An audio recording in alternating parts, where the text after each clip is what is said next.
Welcome back to Next Gen Console Watch, our show following the latest gaming hardware. I'm Damon Hatfield. This week I'm joined by Max Scoville, host of Podcast Beyond. And from Podcast Unlocked is Miranda Sanchez and Nintendo Voice Chat, Logan Plant. So event season is about to begin. Sony announced this week that it'll be holding a PlayStation State of Play on June 2nd. Then there's an Xbox Game Showcase during IGN Live. There is Summer Game Fest, Comic-Con, Gamescom. At any point during the summer, we can get dedicated shows for the likes of Capcom, Ubisoft, and of course, there's the little matter of the next Nintendo Direct. So it's time for our big summer announcement predictions episode, a bit of a tradition here at Next Gen Console Watch. Max, let's start with you since PlayStation has the first scheduled showcase coming up. We know they'll be showing more of Wolverine, but they've also said the show's going to be over an hour long, so they have to have something else to show too. What are some of your predictions for the next PlayStation State of Play? So one thing we've been hearing a lot about is the Sony Santa Monica God of War spin-off, which supposedly features Deborah Ann Wall playing Kratos' deceased wife, Faye. You know, it's all mythological, so deceased is really, we'll see how that much that comes into play. But we've been hearing kind of rumblings about this. I believe Christopher Judge might have leaked it at a convention, the voice actor for Kratos. We also know that there's a God of War trilogy remake in the works at some point. So Sony Santa Monica has been keeping busy over there. I expect we're going to see an update on one or both of those. And yeah, hopefully that's coming sooner than later. On top of that, there's always the old Square Enix connection. Mm-hmm. It has been a cool minute since we heard anything about Final Fantasy VII Remake, particularly the third entry, which I'm guessing is going to start with an R. It's going to be Final Fantasy VII Reborn or something like that. And yeah, I mean, the last one was Rebirth came out in 2023, I want to say, and it's been a second. It's been a quite a. It was 24. It was 24. 2 years ago. 24. And I'm glad you're here, Logan. You're good. Your brain has all this stuff in it. Yeah, I mean, there have been rumors that's going to be coming early 2027. We haven't heard anything about it. So yeah, hope to hear more about that. Something we've been waiting even longer to hear about is Kingdom Hearts 4, which was that 2022? Is that announced? It's been a few years. Been a while. Yes. That's one of those. I'm like, is it real? Are you sure, guys? Oh yeah, I mean it's been a long time. Yeah. They did announce it. The fun thing about that though is that Kingdom Hearts 4, the number 4, it's actually the 15th entry in the series. So I don't know what's going on there, but I doubt that it will be quite as long of a wait for the 4th entry or the 15th entry as it was for Kingdom Hearts 3, which I think was like a console generation and a half. People were waiting for that one. So hopefully, Square Enix shows up with something cool to show off there. Capcom has also been, really just batting a million this console generation, this year in particular. And we know that Resident Evil 9 was very well received, sold really well. I think Damon, I know you and I were big fans of it. Logan, Miranda, if you don't like it, I don't want to hear about it. Don't you dare besmirch Leon Kennedy in this house. That's great. Yeah, but I feel like we're going to probably get some proper DLC for that, whether it's some kind of story thing or maybe a proper Mercenaries mode. We got that Leon Must Die Forever little kind of roguelike spin-off thing, which is cool, but I think a lot of people really want whatever the proper DLC is, and people do love Mercenaries. And then of course there's the long rumored Code Veronica remake, which we've been hearing mutterings about nonstop left and right, and I mean, Capcom has got a pretty good, steady clip of Resident Evil games coming out, and the cadence tends to be new entry followed by remake, and I hope that continues here. I mean, again, it's going to be an hour plus of games getting shown off, and Sony haven't told us much what they're doing, so anything goes. Well, speaking of Capcom, they also have Onimusha coming supposedly this year, so that's another one that's it'd be a good time to start giving off more information for that. Let me ask you some questions about some of these. Wolverine, we don't have a firm release date for that yet, do we? I believe it's September 18th. Okay, we do have a release date for that. Okay. Yeah. I guess at this point, though, Insomniac has been making superhero games, Marvel games for a while now. What's an unknown quantity about Wolverine? What's something that they still need to let us know about? I think getting a sense of the level structure is going to be a big thing, because a lot of people hear Insomniac and they assume it's going to be just a big, huge open world, but they've been pretty clear it's not going to be the case. Or if anything, it might be more akin to Ratchet and Clank Rift Apart, where it's sort of large levels that give you a certain amount of lateral movement and verticality, but it's not a full scale open world. I mean, we know that there's a bunch of other Marvel characters making cameos. We've gotten a glimpse at the combat, but it hasn't been it's been showing off very, very cinematically. I don't think we have a full idea of what the actual gameplay is like. So I feel like this is going to be a pretty meat and potatoes technical approach to how the game works, as opposed to showing us a bunch of sizzly stuff to get us hyped. I'm personally super sold on the game already. I actually don't want to see any more. Yeah, I'm good. But I'll watch it on the second for whatever. What about this? If this God of War spinoff, this Freya spinoff is real, what do you make about that? Because that seems like an odd direction to go to me. Yeah, I don't know. We've heard rumors that it's going to be dabbling in multiple mythologies at once, which is a cool idea. We've seen God of War explore ancient Greece, and we've seen Norse mythology, and supposedly this one is going to be going into Chinese and Japanese mythology, and I think there's also a rumor that it might dip into like Aztec stuff, and I don't know how exactly that's going to work, or what that's going to look like, or how that's going to be received. Jason Schreier at Bloomberg talked about his inside rumors about this, and supposedly it's such a huge departure that it might as well be a new IP. But yeah, I mean the whole thing with mythology is that it can be reinterpreted multiple ways over. So I'm excited to see which direction they're taking it. Logan, Miranda, does a God of War spinoff starring Mrs. Kratos sound appealing to either of you? Yeah, sure. Why not? I'm a little skeptical. Not as much. I think if they want to, I guess, look into other mythologies that are, like quite culturally relevant to the people, that lived them, I think it's kind of weird just to be like, I'm a guest here. I'm just running around, which I know they've done a bit, obviously, but I think they've made it work pretty well, where Kratos is like obviously traveled and has married into this culture and like has, a son who's part of all this, like pantheon, and having Freya just be like, hello, I'm showing up in Japan in a time where travel is really hard. And now maybe I'm in Central America or North America. Like, it's a little weird potentially if they are just sort of like meshing things around. Of course, it's not saying that they will, but I mean, at that point, like, why not just do something different from Kratos in a story and just play within those pantheons instead? I guess would be the question. Yeah. I'm a little confused by that choice. If it's real, it's only rumored at this point anyway. But yeah. But Miranda, talk to us about Xbox. They've got Forza Horizon 6 out right now, having a big victory lap with that 10 out of 10 game. They've got a lot more games planned for this year, but they don't have release dates. So you think we'll be getting some release dates? And then I'd also like to hear your thoughts on the possibility that any of them could be delayed. Yeah, that is one nice thing about Xbox, at the very least, is that we have a lot of games right now. There's a lot of games coming out, a lot of really cool games coming out. But as you said, Damon, we're just waiting on release dates. So to talk about some of the obvious ones, I think we're going to see a Call of Duty reveal. Like, of course, why wouldn't we see that at this time? We'll probably also get release dates for Gears of War E-Day, because we know that's getting a special briefing after the main showcase. So there's no way that's getting moved out of 2026, I would say, if they want to go all in on that. And then, of course, we haven't heard much about Halo Campaign Evolved, which is, of course, coming out on PlayStation as well as Xbox. So that is sort of a question, but again, not as exciting as some of these others, because it's, once again, Halo, the original. So it's like, yeah, we've been there before, guys. Coming to PlayStation. But coming to PlayStation, yeah, and it's going to be fancy and, of course, updated graphics, and we'll see what other little changes that they have. And then the big question is Fable. This game keeps getting delayed. They've shown a fair bit of it. Their developer direct was fantastic. It looks so cool. It does. But where does it go? Like, Xbox is flush with games, which is awesome. There are a lot of big releases coming out this year. We know everyone is still moving out of the way of GTA, which I think has caused some problems. Like this spring in May, when GTA was supposed to be there, now we just see it's vacuum because nobody filled it. Or not fully as we did with last fall, where there was like a deluge of different games coming out.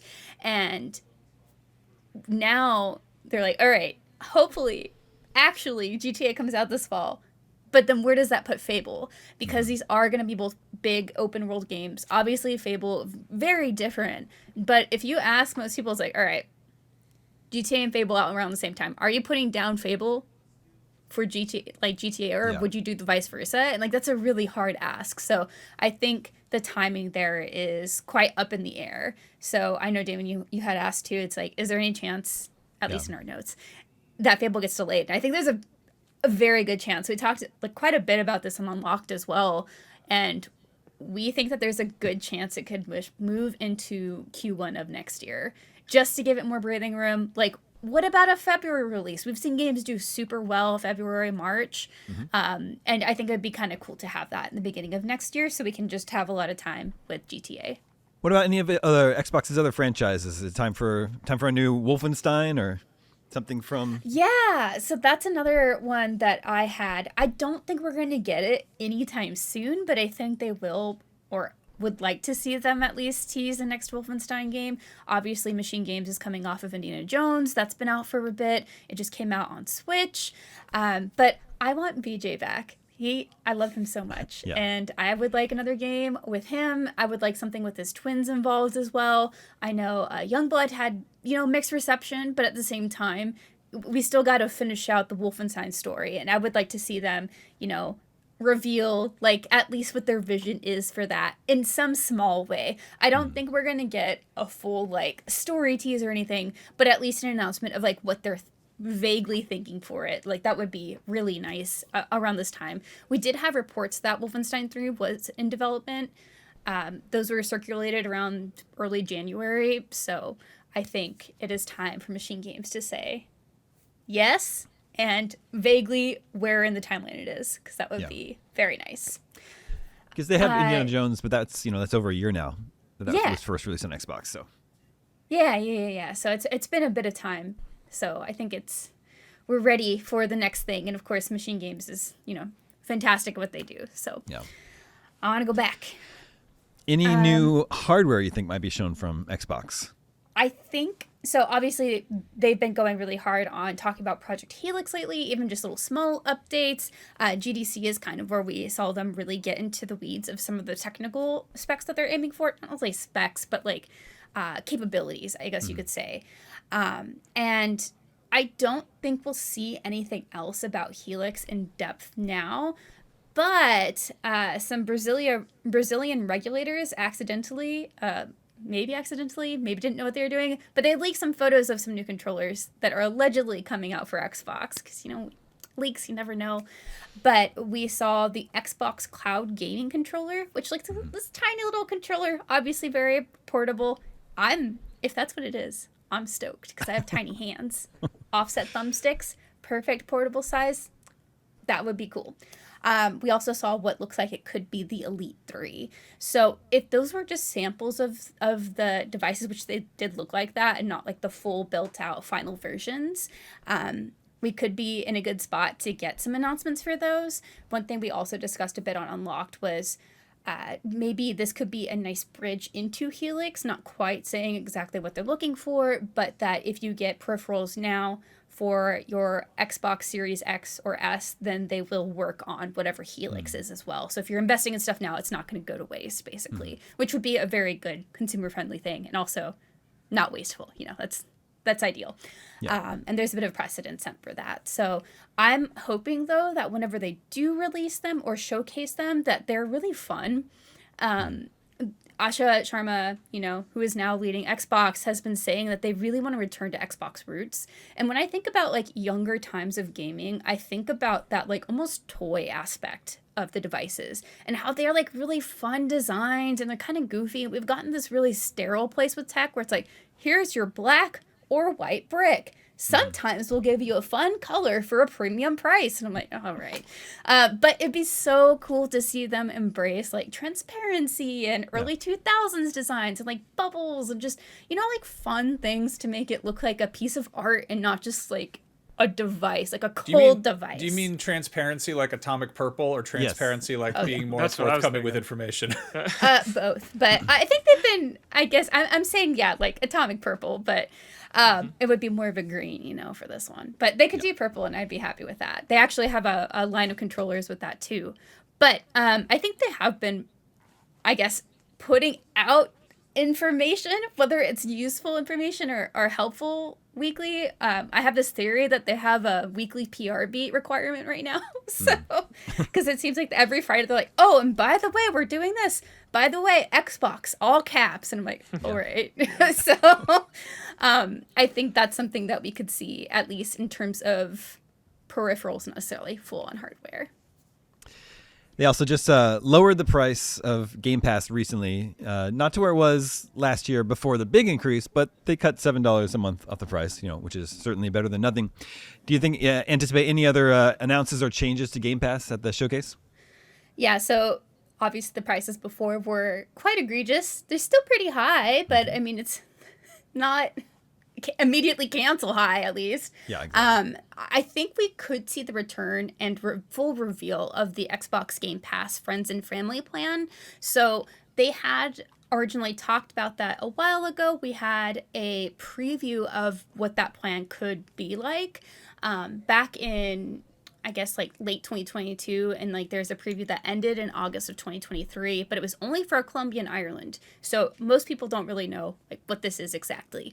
But the original pitch was that it's one membership for 5 individual accounts, so you can have up to 4, as I say, 4 friends and family members, whether they live under the same roof or not, and so each person gets to use their own account and profile, save their games, track achievements, etc. And I think bringing that back, or resurfacing it, whatever they want to do with it, whatever vision they came out with after that testing cycle, would be another good boon to this, where Game Pass, obviously a lot of people like it, but it's getting really expensive, and I think having a plan like this would be another really a good show of them listening and wanting to change. Yeah, for sure. Okay, Logan, Nintendo, that's kind of a big question mark. First of all, they just had a sort of a mini direct for Star Fox. We know Star Fox is coming. Mm-hmm. There's a few games they have announced. But first of all, when do you think we might be getting the next big Nintendo Direct?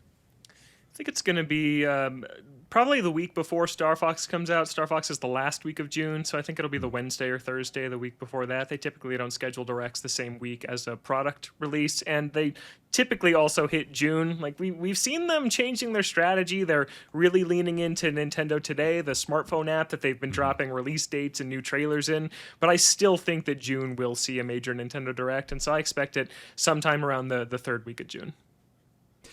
So what about this rumor, this Ocarina of Time remake rumor? Where do you come down on this? How likely do you think this is? I think it's going to happen. I mean, this is the Nate the Hate leak or rumor, whatever you want to call it, and Star Fox was included in that, and Ocarina of Time was included in that. So that first domino did fall. We know we're getting Star Fox 64 remake in late June, and Ocarina of Time is the thing that we're waiting for, and I think it makes a lot of sense. I mean, a Zelda product comes out on a Nintendo platform every year. We don't have one yet for this year. So an Ocarina of Time remake in the fall, I think, lines up with a lot of things they're trying to do. They have the movie coming out next year. Yep. They're trying to fill the gap while we're waiting for the next 3D Zelda, which takes like 7 years to make now. Like they take forever. I think it makes a ton of sense. I think the thing for me is I don't think this is going to be a straight remake. I think that they're going to modernize it in some ways. And I look at something like A Link Between Worlds, which is kind of half remake, half sequel to A Link to the Past. And I'm hoping that that's what Nintendo is going to do with Ocarina of Time. I think that they'll get excited, they'll have a little idea, and they'll run with it. And it'll be the framework of Ocarina of Time. But I'm expecting that maybe they introduce some sort of Breath of the Wild climbing elements or non-linear elements into the Ocarina of Time framework. I don't think this is going to be just a prettier version of the game from 1998. Do you think they'll make us use mouse controls? No, they'll be in there somehow, but pretty much every Switch 2 game's getting them in some way, but absolutely not mandatory. No way. Logan, in our show notes, you have written Ocarina of Time and other Zelda announcements. What might those other Zelda announcements be? Yeah, so it's Zelda's 40th, and Nintendo hasn't really talked about that yet, and they pretty much do every 5 years for Zelda, and I think that there's going to be some other stuff. I think Twilight Princess dropping on Nintendo Switch Online as a GameCube game is an easy slam dunk. That game turns 20 this November. It launched alongside the Wii in 2006, so that's easy. But really the big one, I think we're going to see like 2 seconds of the next 3D Zelda from the main team. Like this. They always do this. Like, they can't help themselves. Nintendo is trying to not announce games too early anymore, but Zelda, they will always announce way too early. They announced Tears of the Kingdom, I think, 4 years before it came out. Breath of the Wild, they announced 3.5 years. Skyward Sword, like, all the way down. Zelda is the game they'll show us Like, oh, here's Link looking over a hill. Here is Link skydiving from an island in Skyward Sword. So I think that is kind of a capper to the Zelda portion of this June Direct, where they say Ocarina of Time's coming this fall, Twilight Princess is coming to Switch Online, and by the way, here's what we're working on, and we'll get just a little tease. Not even a year, not even a title beyond just The Legend of Zelda for Nintendo Switch 2, and we'll see what they're doing. If it's a new art style, moving on from Breath of the Wild, Tears of the Kingdom, kind of maybe a little glimmer of what the new mechanic is that we'll all overanalyze for the next 3 years until we see it again. Okay. In addition to Zelda, what other announcements would you predict would be coming from Nintendo? Yeah, so the next two aren't part of any leaks or rumors. They're just things that I think are due to happen this year or in the near future. I think Luigi's Mansion 4 is probably very near on Switch 2. That comes from Next Level Games, who made Luigi's Mansion 3 in 2019, and then they made the most recent Mario Strikers 3 years after that. So it's been 4 years since we've heard from them, and Luigi's Mansion 3 was a huge seller, well over 10 million copies sold on Switch. I love that game. It's so good. It is one of the best Switch 1 games. And so I think it's only a matter of time until Luigi's Mansion 4 and Next Level moves pretty quickly. So I think that we'll see the next entry from them on that.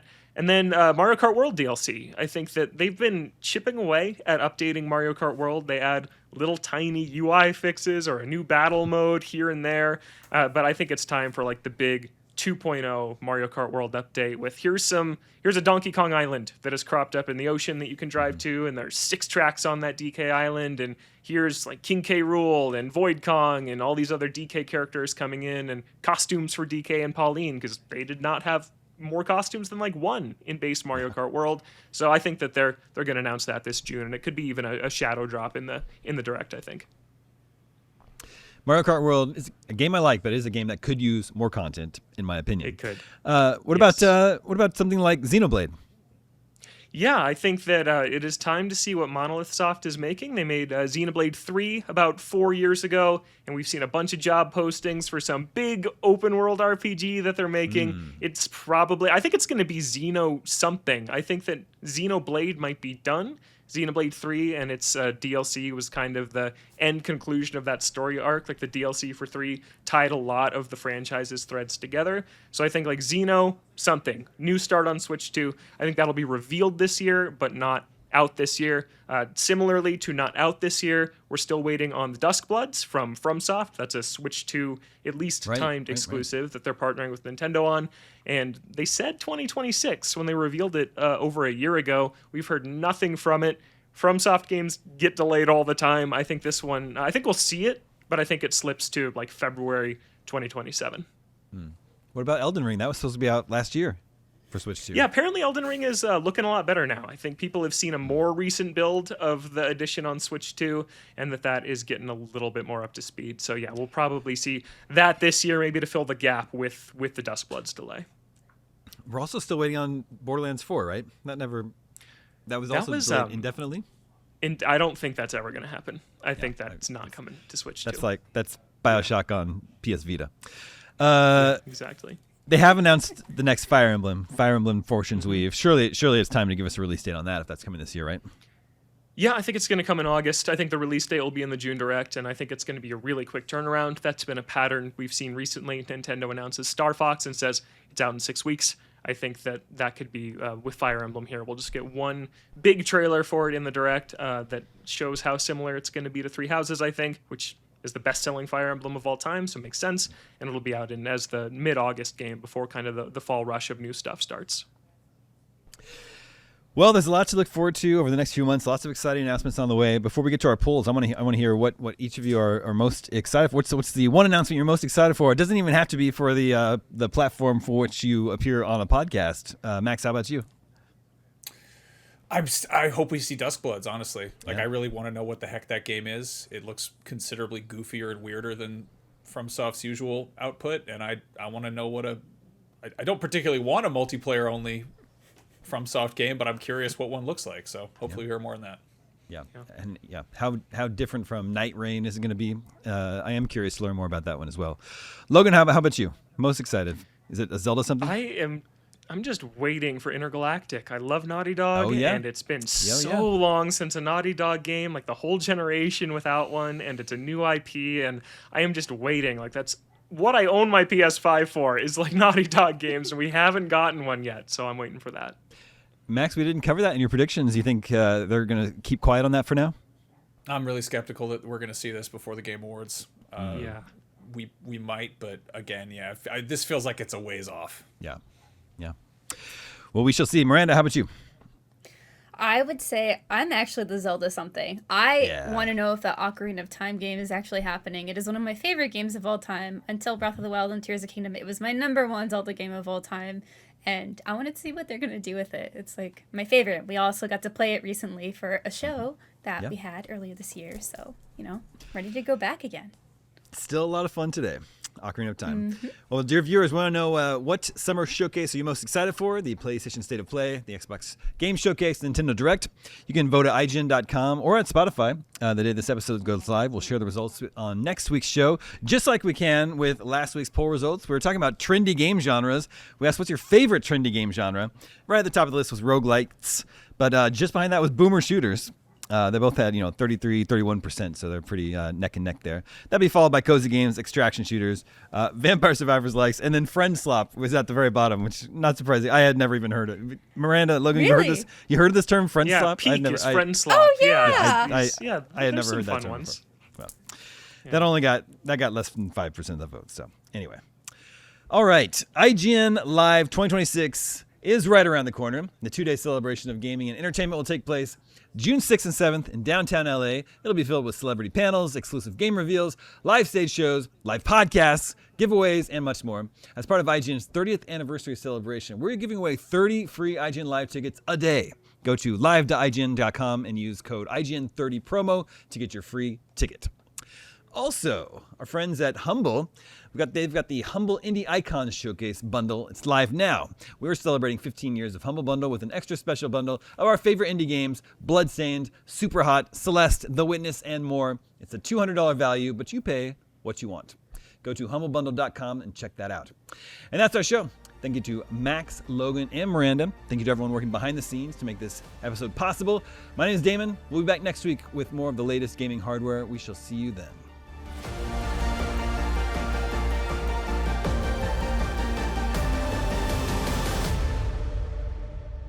This episode of Next Gen Console Watch was produced by Damon Hadfield, Jobert Atienza, and Sam Claiborne. Damon is also the host, and Max Scoville and Ryan McCaffrey serve as regular panelists. Technical direction is by Jobert Atienza, with technical production by Marian Franzen and Amir Rakib. Audio engineering is handled by Amir Rakib. Post-production editing is by Jobert Atienza, and graphic design is by Justin Vachon. Next Gen Console Watch is an IGN production and part of the Geek Media Network.